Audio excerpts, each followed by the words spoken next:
The Fantastic Mr. Fox, directed by W.S. Anderson, released in 2009. Also, by what I didn't know before doing research on this movie, it's also an adaptation of a children's novel by Roald Dahl, who also wrote James and the Giant Peach, Charlie and the Chocolate Factory, and Matilda. But enough on the guy who pretty much wrote my childhood. Following the story of the eccentric Mr. Fox as he tries to balance a normal life with a family, being a functional member of society, and the urge to hunt food at farmers like he used to when he was younger. With a child on the way, Mr. Fox has to find a normal job, aka a local newspaper writer. Foxy, which I'll be calling him for the rest of the video, goes for a house within a tree after finding out it's near 3 farmers. 3 of the nastiest farmers. Walt Bogus is a chicken farmer, probably the most successful in the world. Nate Bunce is a duck and goose farmer. He's approximately the size of a pot-bellied dwarf. Frank Bean is a turkey and apple farmer. He invented his own species of each. Which he and his new opossum friend Kylie goes out each night to steal from the farmers. After the two have been successful at every night, it has led to his family and other animals to lose their homes because of Foxy's actions. Leading to the other half of the movie for him to figure out a way to get back at the farmers and help out the animals.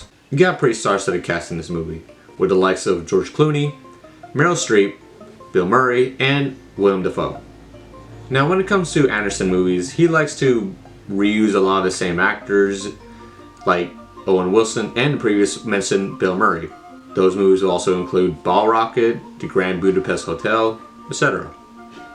Though to be honest, those are also movies I would like to talk about in later videos. Originally, Anderson was going to team up again with Henry Selick, the director of Nightmare Before Christmas, since together they worked on The Aquatic Life of Steve Zissou. But with the production company Revolution Studios, which folded in 2007, Selick left the project to go direct Coraline, which left Anderson to go with 20th Century Fox.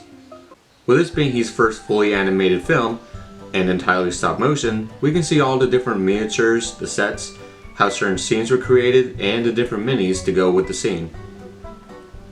Take the dirt digging scenes, which are using 8-armed foxes to imitate the spinning arms as he and other animals dig the holes.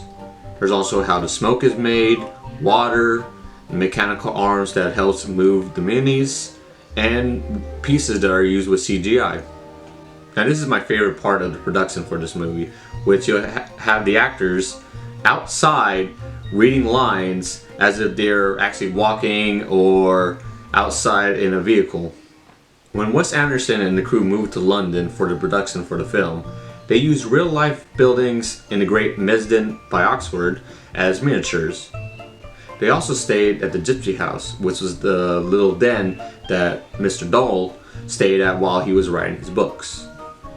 Getting the ideas to make miniatures of his desk, a hut, the writing chair, and other little possessions that were left in the house before his passing.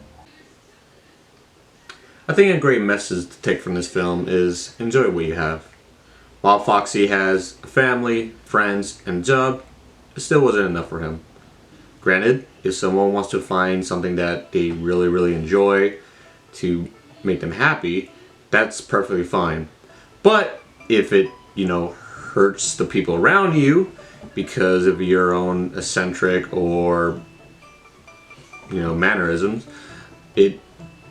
don't. Or else, like our fantastic Mr. Fox, you will have to face the consequences, even if it means fighting a bunch of angry farmers. At the end of the day, I highly recommend this film.